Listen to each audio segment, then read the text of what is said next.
Fala pessoal, beleza? Eu me chamo Gustavo e hoje eu venho dar continuidade à resenha capítulo a capítulo do livro O Holocausto, uma nova história, do historiador britânico Lawrence Hughes.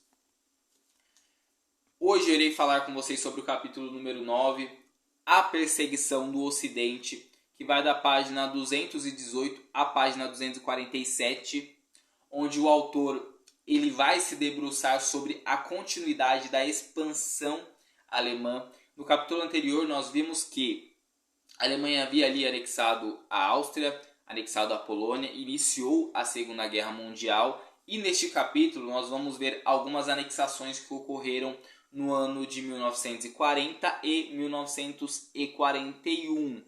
Então estão entre elas a Iugoslávia, a Grécia, a França, Luxemburgo, e ele vai falar sobre as peculiaridades dessas invasões, lembrando que o foco do Lawrence Hughes não é tratar da questão militar, então ele não vai descrever as guerras, ele não vai falar de inúmeras estatísticas genéricas sobre a guerra, ele vai citar sim um dado ou outro, mas o foco é a expansão alemã, adentrar nesse lugar e como foi implantado a política antissemita em cada região. E isto, de imediato, eu já acho algo muito importante, porque nós vamos ver que não era uma política igualitária para todos os países anexados, não eram todos os países que iam tratar o antissemitismo exatamente da mesma forma. Cada país ele tinha algum grau de autonomia, é claro que era um grau pequeno, né? Mas eles conseguiam abordar de diferentes formas. E isso, inclusive, como eu já estou alguns capítulos à frente na leitura, isso vai ser muito importante lá na frente, vocês vão entender por quê. Mas, neste momento, ainda a Alemanha se expandindo fortemente, havia ali uma sensação, principalmente para os países anexados, que a Alemanha ela pode se expandir e ela pode de fato vencer essa guerra, ela pode de fato realmente dominar a Europa. Então, havia um colaboracionismo da parte dos chefes de estados de cada região. Então, por exemplo, vamos pegar a derrota vexatória da França, que inclusive o Lawrence Hughes destaca bastante isto. Porque a França era um país que, quando começou a Segunda Guerra, ela não estava entre os países que tiveram uma política de neutralidade. Não. Ela não foi um país que foi anexada de uma forma conivente. Não, ela declarou guerra. Por exemplo, a Áustria, como nós vimos, ela permitiu uma invasão. Certo? A França não. A França falou, eu declaro guerra, vamos lutar. E assim, a França era uma nação muito poderosa, de grande renome, com uma história rica, né?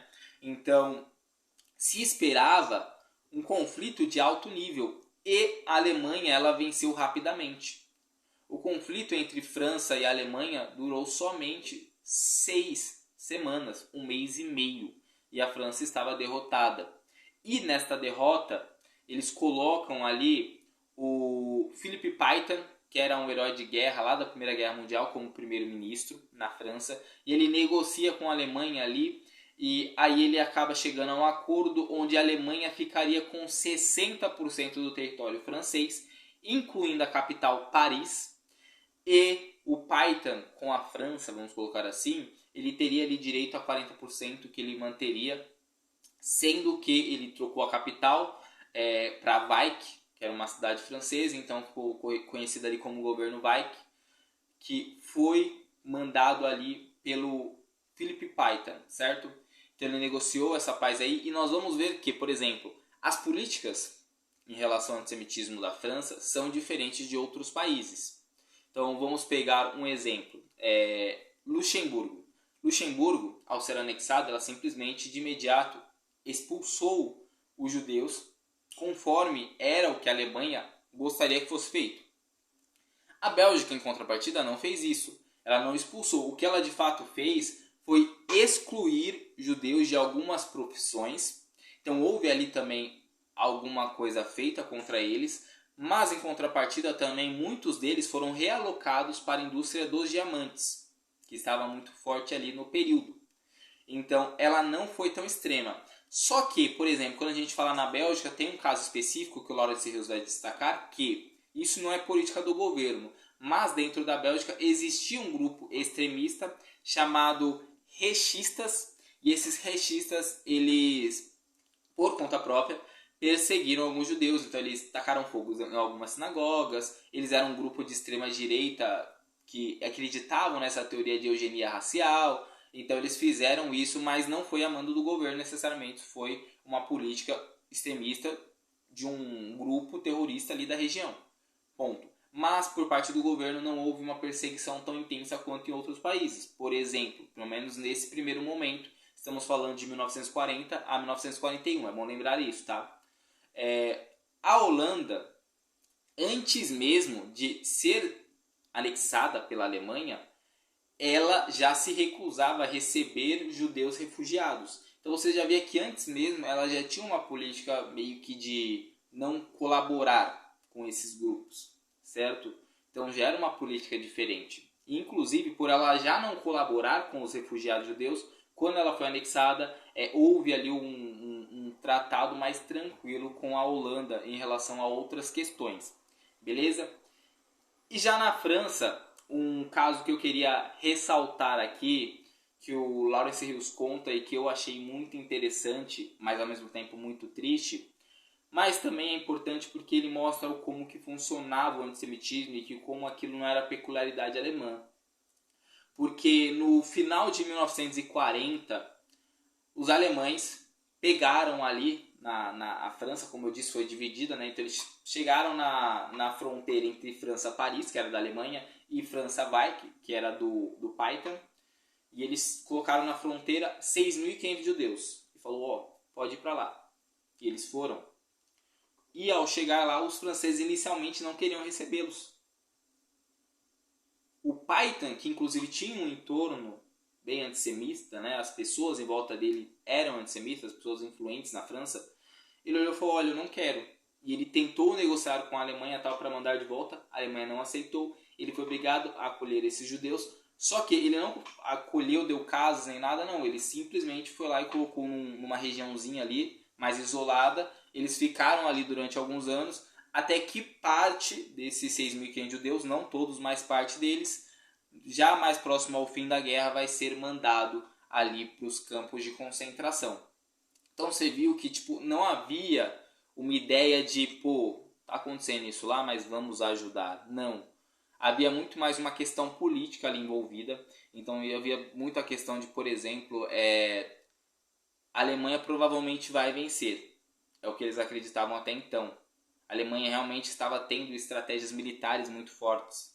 E assim, até entrar no conflito ali no meio de 1941 com a União Soviética, eles de fato estavam ali ganhando todas as guerras que eles se propunham a lutar, basicamente.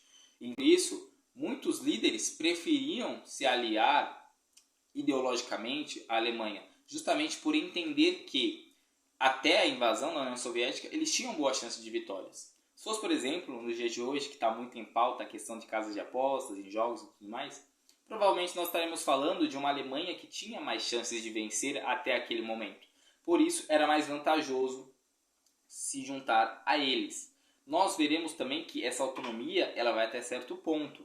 Não é porque um país conseguia agir um pouquinho diferente de outro que era 100% livre a ação de cada um.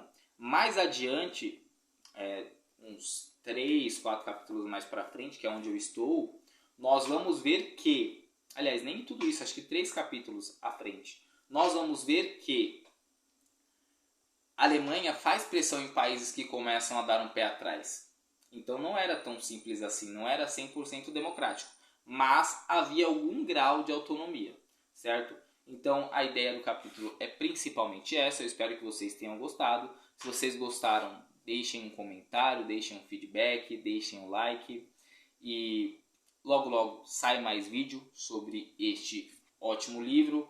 Junto com resenhas eu vou mesclando os conteúdos para não ficar muito maçante no mesmo tema e ter uma diversidade um pouco maior, tá bom? Mas está sendo um prazer para mim gravar esses conteúdos e fico muito feliz que a recepção esteja sendo boa. Só um outro ponto, no vídeo anterior do capítulo 8, um inscrito perguntou sobre a credibilidade do livro. E pelo que eu pesquisei, pelo que eu me informei, é boa, tem vários historiadores de fora do Brasil bem renomados, como...